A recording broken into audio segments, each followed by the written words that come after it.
Remotely manage the backup of files and folders on your computer via the Remote Management Console. Sign into the web application, go to the Backup tab, and click Computer Backup. Select the computer you wish to back up to launch the remote console. You can back up your files to the cloud, a local device, or an express device. To update your backup set, click Change and select all the files and folders on the computer you wish to back up. Click Backup Now. The backup progress will be displayed on the screen. Click Schedule to schedule a backup. Choose the backup days and set the backup start time. You can choose to start the backup immediately. Specify the cutoff time to stop the scheduled backup.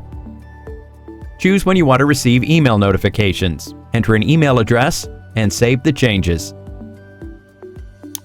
Go to Settings to configure your preferences. Free up space in your storage with Periodic Cleanup. Periodic Cleanup permanently deletes old data and data that no longer exists on your computer.